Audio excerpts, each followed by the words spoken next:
Mi esposo me dejó sin nada y se casó con su amante, pero el día de la lectura del testamento de su padre, cayó de rodillas. Me llamo Camila. Nací en Madrid, pero fue en Guadalajara donde descubrí lo que es amar con todo lo que se tiene, y lo que se pierde cuando se ama demasiado. La ciudad siempre tuvo su propio ritmo. Entre plazas coloniales, mercados bulliciosos y el olor a pan caliente en el aire, me fui dejando llevar por una historia de amor que parecía sacada de una de esas películas que a mi madre le gustaba ver los domingos por la tarde. Solo que, en mi versión, no había guión, ni pausas, ni un final feliz garantizado. Conocí a Diego en un curso de primeros auxilios en el hospital donde trabajaba como técnica de enfermería. Él había sido obligado a hacer el entrenamiento por la empresa donde trabajaba como gerente comercial. Llegó tarde, con una sonrisa despreocupada, una camisa arrugada y esa mirada de quien sabe que encanta, y sabe usarlo. Cuando nuestras manos se tocaron por primera vez, al simular una maniobra de reanimación, me lanzó una mirada directa, firme, y me dijo: «Te lo tomas demasiado en serio, enfermera. ¿Qué suerte tienen tus pacientes?». Sonreí sin saber qué responder. Y allí, en ese pequeño gesto, todo comenzó. Desde ese día, Diego empezó a aparecer con frecuencia. Decía que estaba enamorado, que nunca había sentido algo tan fuerte. Y yo, que ya había coleccionado algunas decepciones, me rendí. Con él, todo parecía nuevo. Tenía ese aire liviano, que se reía de todo, pero me miraba como si yo fuera la única persona en el mundo. A los 2 meses nos fuimos a vivir juntos. Mis padres dijeron que era demasiado pronto, pero no quise escuchar. Cuando se ama de verdad, ¿por qué esperar? Eso era lo que yo creía. En esa época, trabajaba en 2 hospitales. Turno doble. Mi cuerpo pedía descanso, pero mi corazón pedía más tiempo a su lado. Abandoné el sueño del curso de especialización en cuidados intensivos porque los horarios no coincidían con nuestros planes, siempre nuestros, incluso cuando solo yo era la que se adaptaba. Diego decía que quería casarse, claro. Siempre lo decía. Con palabras hermosas, planes maravillosos. Llegamos a ver iglesias, salones, incluso hablé con una decoradora. Pero siempre había un pero. El mercado está inestable ahora, Camila. Mi jefe prometió una bonificación al final del semestre, ahí sí podremos pensarlo mejor. Mi madre cree que estamos yendo demasiado rápido, ¿sabes? Y yo entendía. Siempre entendía. Porque amar, en mi cabeza, era eso, esperar juntos, aguantar juntos. Cambiaba turnos con colegas para cocinar algo especial cuando él decía que tendría un día difícil, aunque volviera a casa sonriente y con su perfume de siempre. Dejé de ir a los almuerzos familiares porque no le gustaban las reuniones demasiado largas. Aplacé chequeos médicos porque no quería afectar nuestra economía. Cada renuncia estaba justificada por un sueño más grande, casarme con Diego. Tener un hogar con él. Entonces, un día, entre risas y besos en el sofá, me dijo: «Si tú compras los anillos, fijamos la fecha». Te lo prometo, Camila. La frase fue como música para mis oídos. Para mí no era solo una condición, era la certeza que me faltaba. Me sentí elegida. Y nada, absolutamente nada, importaba más. Al día siguiente, comencé a reunir todo lo que podía. Recorté gastos, hice turnos extra, vendí mi bicicleta, dejé de teñirme el cabello por meses. Abrí una cajita de cartón donde, cada noche, ponía lo que sobraba del día. Me volví una experta en descuentos, en vivir con lo mínimo. En 3 meses, lo logré. Fui a la joyería El Oro Viejo, en el centro histórico. Una tienda pequeña, llena de reliquias. Elegí unos anillos de oro español, pulidos a mano, lo suficientemente gruesos como para durar una vida, o lo que yo pensaba que sería una vida. Pedí que grabaran nuestros nombres por dentro, Camila y Diego. Y añadí la fecha en que nos conocimos. Pagué en efectivo, en suaves cuotas, con una sonrisa en el rostro. La dependienta me dijo: «Estás muy feliz. Apuesto a que será una boda preciosa». Y yo solo respondí: «Sí, lo será. Será todo lo que soñamos». Salí de ahí con la cajita en las manos como si fuera el mayor trofeo de mi vida. Abría y cerraba la tapa camino a casa, como una niña ansiosa con un regalo de Navidad. Imaginaba su rostro al verlo, la emoción en sus ojos, el abrazo, el beso, tal vez incluso lágrimas. Pensaba, valió la pena. Cada noche sin dormir, cada turno extra, cada dolor en los pies, cada no que me dije a mí misma. Valió por este momento. Y ahí estaba yo, enamorada, esperanzada, con el corazón a mil y la certeza de que por fin seríamos eso que él siempre me prometió. El futuro parecía estar al alcance de mi mano. Pero aún no sabía que estaba sosteniendo una cajita que guardaba mucho más que 2 anillos. Estaba sosteniendo, sin saberlo, el símbolo de la ilusión que me costaría todo. Ese día, estaba tan ansiosa que ni terminé el turno en el hospital. Salí antes de tiempo, aún con el uniforme, con la cajita de los anillos en la mochila. Quería ver los ojos de Diego brillar. Quería su abrazo, esa sonrisa pícara diciendo que ahora sí, era oficial. Tomé un autobús lleno, luego caminé unas 3 cuadras hasta nuestro departamento. Sentía las piernas temblar, pero era de emoción. Quería grabar todo, eternizar ese momento en la memoria. La felicidad me apretaba el pecho. Cuando llegué, la puerta estaba entreabierta. Me pareció raro. Diego siempre la cerraba con llave, siempre. Aún pensé, seguro fue al mercado y regresó apurado. Entré sin hacer ruido, con la intención de darle una sorpresa. Pero la sorpresa, esa tarde, no fue mía. Fue un golpe. Una puñalada. Una caída en un abismo sin fondo. Diego estaba en la sala. Y no estaba solo. Una mujer, rubia, alta, con un tatuaje en la espalda y absolutamente desnuda, estaba sobre él, riendo. Riendo como si el mundo no existiera. Como si yo no existiera. Como si la vida fuera una broma. Ni siquiera me oyeron entrar. La escena quedó congelada por unos segundos, como si todo hubiera perdido el sonido. Solo el ruido de mi respiración entrecortada, atrapada en el pecho, me recordaba que seguía viva. Diego giró el rostro. Me vio. Y no hubo sorpresa. No hubo culpa. Hubo desprecio. Simplemente empujó suavemente a la mujer y se levantó, desnudo, como si nada fuera fuera de lo normal. Me miró de arriba abajo, con una frialdad que nunca le había visto. La mujer, sin preocuparse por cubrirse, rió y fue al baño.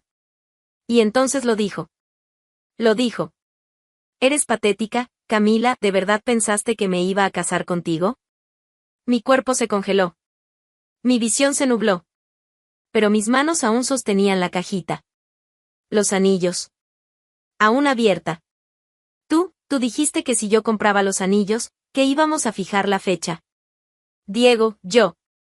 Balbuceaba. Las palabras no salían.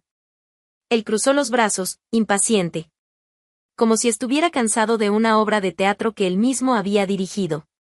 Eras conveniente, Camila. Solo conveniente. Pagaba las cuentas, cocinaba, me daba espacio. Era cómodo. Pero no era amor. Confundiste todo. El suelo desapareció. Y, en su lugar, vino el vacío. Una ausencia tan violenta que ni siquiera las lágrimas aparecieron de inmediato. Intenté acercarme. No sé si para entender.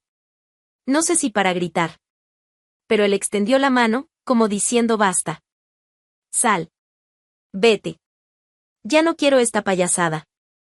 Me estás asfixiando con este teatro de noviecita enamorada. Basta. Fue entonces cuando entendí. Me estaba echando. De mi casa. De su vida. De la historia que yo había construido sola. No dije nada. Solo cerré la cajita. Y salí. En el pasillo, las piernas me temblaban. Los vecinos murmuraban, o tal vez solo era impresión mía. Todo giraba.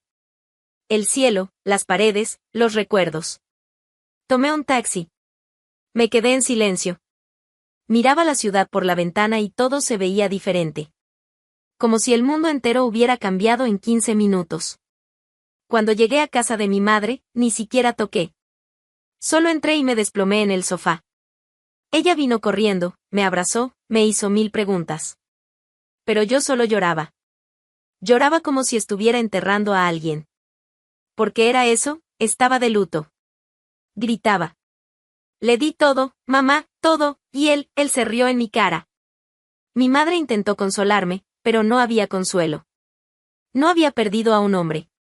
Había perdido mi fe. Mi confianza. Mi imagen. Pasé esa noche sin dormir. Con la cajita a mi lado. Los anillos aún estaban ahí. Brillantes. Nuevos. Intactos. El símbolo de un amor que nunca existió. A la mañana siguiente, no podía levantarme de la cama. El rostro hinchado, los ojos rojos, la boca seca. El celular vibraba, mensajes de amigos, colegas preocupados. Yo solo quería desaparecer. La vergüenza era tanta que me acurruqué en el cuarto como una niña con miedo a los monstruos. Pero el peor monstruo había sido el hombre que amé. En los días siguientes, el dolor era como un veneno lento. Repasaba cada detalle, sus sonrisas, los planes, las promesas. Todo falso. Todo armado. Me preguntaba. ¿Por qué? ¿Qué hice mal? ¿Por qué no fui suficiente? Y cada respuesta me hería más. Todavía no lo entendía. Pero en ese preciso momento, ahí, entre lágrimas, algo dentro de mí empezaba a romperse. Y en su lugar, muy lentamente, algo nuevo comenzaría a nacer. Pero aún no. En ese instante, yo solo era la mujer traicionada. La mujer descartada. La mujer engañada, con los anillos en las manos y el corazón hecho trizas. Después de la traición, los días perdieron su nombre. Ya no había lunes, ni sábado, ni nada. Solo un borrón oscuro donde respiraba por obligación. Dormir era un lujo. Comer, un desafío. Y vivir parecía una provocación. No me reconocía. Yo, que siempre tenía prisa por levantarme, por hacer, por cuidar, ahora pasaba horas mirando el techo del cuarto viejo en casa de mi madre, a donde volví como quien regresa a un refugio después de un terremoto. Y eso era lo que sentía, que un terremoto había pasado por dentro de mí. Mi ropa me quedaba grande. Los mensajes de los amigos se convirtieron en ecos que no respondía. Y los anillos, guardados en el cajón de la mesita de noche, parecían pesar más cada noche. Mi madre intentaba animarme, me hacía café, me sugería salir, pero ella sabía. Aquello no era una tristeza común. Era duelo. Y el muerto era el sueño que yo misma construí y vi ser enterrado con desprecio. Todavía revivía la escena. Diego riendo. La mujer desnuda. Las palabras crueles. El eres patética. Y me preguntaba todos los días. ¿Cómo alguien puede mentir tanto tiempo mirándote a los ojos? No era solo sobre el amor. Era sobre identidad. Había vivido por él, por nosotros. Y ahora ya no sabía por quién vivir. Pero lo peor aún estaba por venir. Algunos meses después, una mañana fría de abril, recibí un mensaje en el celular de una colega del hospital. Camila, no sé si lo viste, pero él se casó. No lo creí. Abrí el navegador, fui a buscar. Y ahí estaba. Una secuencia de fotos brillantes, Diego, con un traje beige, abrazando a la amante, ahora esposa, frente a un altar decorado con girasoles. Ellos estaban riendo. Riendo como si nada importara. Como si jamás hubieran herido a nadie. Mi garganta se cerró. Las manos se me helaron. Vi el pie de foto. El amor siempre gana. Eso me destruyó otra vez. No solo por verlo con otra, sino por la exposición. Era como si se burlaran de lo que sentí. Como si alguien se riera de mi dolor en la plaza pública. Las redes sociales celebraban. Comentarios felices, amigos en común deseándoles lo mejor, gente que me conocía mirando hacia otro lado. Me sentía borrada, reemplazada, olvidada. Y entonces lloré. Lloré como no había llorado ni el día de la traición. Lloré con rabia, con vergüenza, con resentimiento. Él se está casando con ella, y yo estoy aquí, destruida. Mi madre intentó abrazarme, pero ni eso quería. Grité. Me alejé de todos. Me encerré. Pasé días revisando sus redes sociales. Torturándome. Comparando. Hundiéndome. Hasta que un día, sola en la cocina, con los ojos hundidos y el alma hecha pedazos, algo en mí se silenció. No fue paz. Fue agotamiento. Entendí, en ese instante, que nada de lo que hiciera cambiaría lo que pasó. que Diego no volvería. Que nadie vendría a pedir perdón. Y fue ahí cuando algo, muy pequeño, muy discreto, comenzó a cambiar. No era perdón. No era superación. Era cansancio de sufrir. Empecé a salir del cuarto. A caminar por la cuadra. A peinarme. A escuchar música sin llorar. Y, en las pausas entre las lágrimas, me di cuenta, había algo dentro de mí que seguía vivo. La vida tiene una ironía cruel, tarda en arreglar lo que una vez rompió con furia. Cuando más deseas justicia, simplemente te ignora. Pero cuando ya no esperas nada, te sorprende.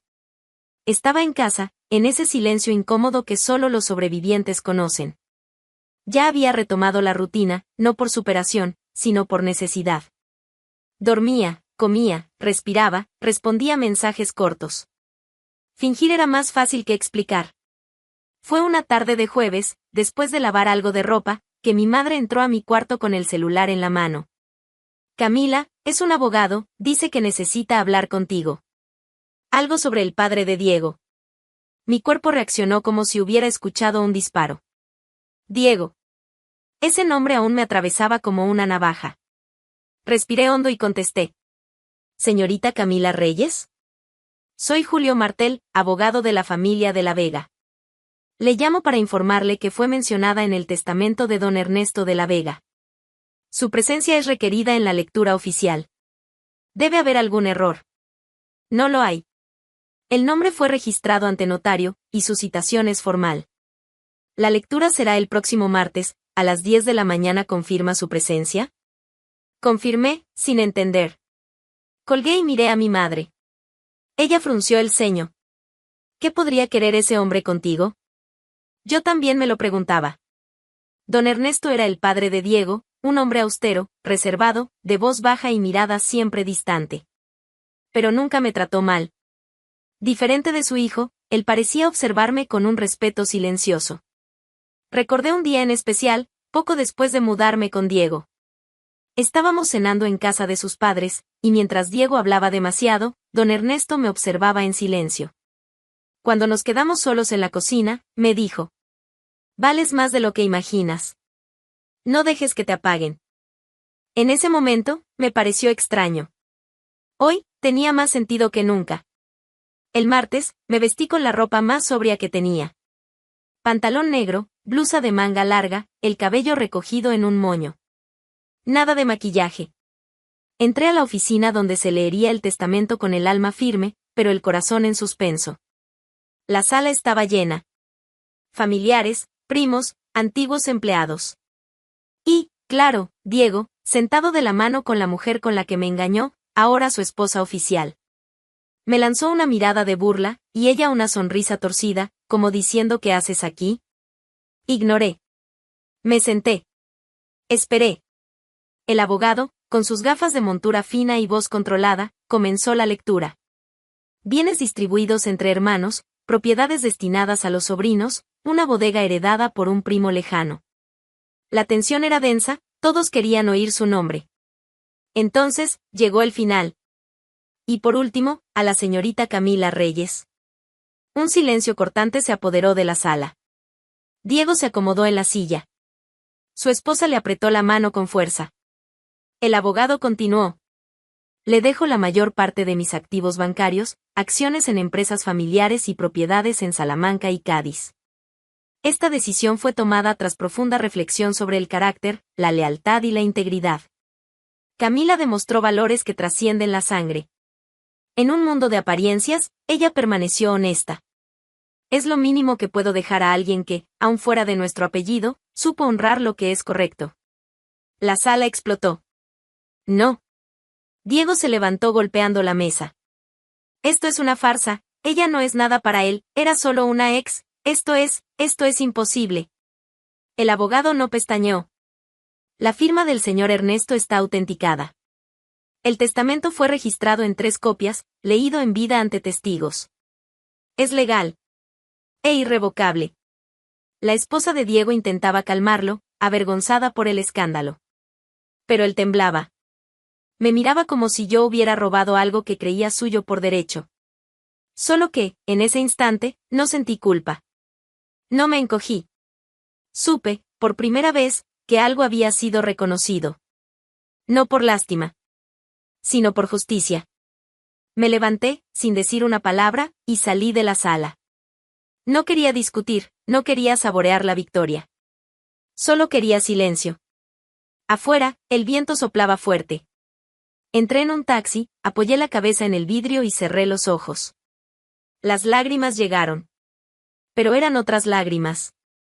No de tristeza. No de rabia. Eran lágrimas de alivio. Porque después de tanta humillación, después de ser tirada como basura, alguien que me vio como nadie más, dijo en voz alta. Te lo mereces. Y fue escrito. Con tinta. Con nombre. Con ley. Volví a casa con el corazón tranquilo. Por primera vez en mucho tiempo, sentí que algo dentro de mí se había reorganizado. No era sobre el dinero. Era sobre dignidad. Don Ernesto no volvió en el tiempo, no me salvó de lo que viví. Pero me dio lo que nadie más tuvo el valor de ofrecer, reparación. Y ese día, ahí, sola en mi habitación, abrí el cajón. Tomé la cajita de las alianzas y volví a mirar esas joyas que me costaron todo. Pero esta vez, sonreí. Porque ahora, quien llevaba el oro, era yo. Diego, acostumbrado a controlar todo, mujeres, narrativas, historias, no soportó perder el protagonismo. En pocos días, comenzaron los ataques. Primero, los rumores, que había manipulado a don Ernesto, que me aproveché de su vejez, que me insinué para conseguir dinero. No decía estas cosas directamente, claro. Pero esparcía susurros como quien lanza gasolina y prende un fósforo. Sus redes sociales se volvieron un escenario. Publicaba fotos con leyendas irónicas. ¿Qué vale más, herencia o honor? No todo lo que brilla es oro, a veces solo es oportunismo. Gente que apenas me conocía empezó a etiquetarme en publicaciones. Algunos me defendían, otros solo juzgaban. Había quienes preguntaban por qué una ex debería recibir una fortuna, como si la respuesta estuviera solo en mi antigua posición a su lado, y no en la forma en que fui descartada como si no valiera nada. Pero no fue solo virtual. Diego fue más allá. Presentó una demanda judicial intentando anular el testamento. Alegó influencia indebida, fragilidad emocional del padre, manipulación afectiva. Fui citada a declarar. Tuve que revivir todo. Los años vividos a su lado, el abandono, la forma en que fui echada de mi propia casa. Tuve que hablar del día de la lectura del testamento como si estuviera siendo juzgada por haber recibido un favor inmerecido, cuando todo lo que yo quería era vivir en paz. Pero la justicia fue clara. Y una vez más, firme, el testamento era legítimo. Invulnerable. Cuando salió la sentencia, Diego perdió más que el caso. Perdió el resto del respeto que aún intentaba sostener. La semana siguiente, su nombre se volvió una broma en los grupos de WhatsApp de su propia familia. Uno de los tíos de don Ernesto, que siempre detestó a Diego, llegó a decir públicamente que la decisión del patriarca fue el último acierto de un hombre que supo ver quién realmente valía la pena. Su esposa, la misma amante de antes, no soportó el peso de la vergüenza. Se alejó. Primero, enfriándose. Después, desapareciendo por completo. La última frase que se le escuchó en un audio filtrado fue: no me metí con un perdedor. Simple. Fría. Cruel. Del mismo modo en que él un día me habló. Diego colapsó. Publicaciones depresivas, desapariciones de redes, amistades distantes. El hombre que un día se burló de mi ingenuidad ahora coleccionaba desprecio, acusaciones y deudas. La empresa donde trabajaba, incómoda con la exposición negativa, lo despidió. Poco a poco, su nombre fue dejado de lado. Y con él, su orgullo. Mientras tanto, yo empecé a florecer. No fue de golpe. No fue mágico. Pero fue real. Guadalajara seguía igual, calles vibrantes, ferias coloridas, el sonido de las campanas a lo lejos. Pero yo ya no era la misma. El tiempo pasó. No sé decir cuánto exactamente. Dejé de contar cuando me di cuenta de que mi vida ya no giraba en torno a las pérdidas. Dejé de marcar en el calendario las fechas del duelo, las fechas de las decepciones, los aniversarios de lo que no fue. Hoy, despierto sin culpa. Duermo sin miedo. camino con calma. No soy millonaria de portada de revista, ni ando con guardaespaldas. Pero llevo conmigo algo que mucha gente pasa toda la vida sin alcanzar: libertad emocional. La herencia de don Ernesto no me transformó en quien soy, pero me permitió dejar de sobrevivir. Y fue ahí cuando empecé a vivir de verdad. Volví a amar, pero diferente. Amar la vida. Amar mi independencia. Amar estar conmigo misma. Me convertí en alguien a quien yo misma respetaría. Fui creciendo. Personalmente, profesionalmente, espiritualmente. Monté mi propio espacio de atención. Ayudaba a mujeres en silencio, entre lágrimas, en plena reconstrucción. Y en cada una de ellas, veía un poco de la mujer que yo fui. No tenía prisa por demostrar nada a nadie. Ya no necesitaba probar que valía la pena. Yo ya lo sabía. Los días eran simples, pero plenos. Lectura al atardecer. Café fuerte con pan tostado. Ropa ligera. Poco ruido. Muchas plantas. Y un día, mientras ordenaba un armario antiguo, reencontré la cajita. Las alianzas. Esas malditas, o benditas, alianzas. Pensé en tirarlas.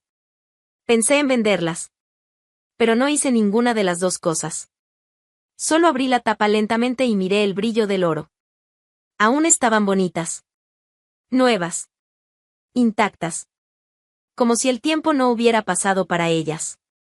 Pero dentro de mí, el tiempo había hecho morada. Tomé una de las alianzas.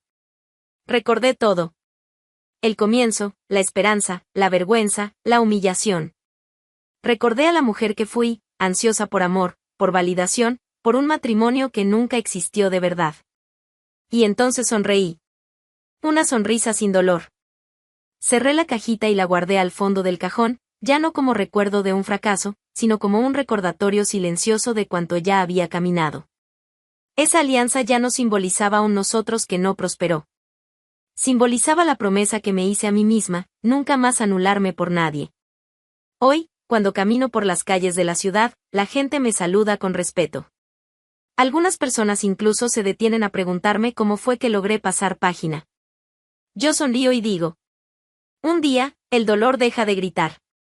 Y uno escucha la voz que siempre estuvo callada aquí dentro. Nadie me devolvió el tiempo que perdí. Ni los sueños que tiré a la basura. Pero lo que gané en el proceso vale más que todo: me encontré. Y eso, nadie me lo puede quitar. Ni Diego, ni la traición, ni las noches llorando en la oscuridad. Yo soy mía. El perfume de la superación no es dulce. No es ligero. Lleva notas de dolor, de rabia, de silencio y de renacimiento. Pero cuando lo reconoces, se convierte en tu aroma. Y hoy, ese es el mío. No porque vencí a alguien, sino porque me reencontré. Ella fue humillada, traicionada.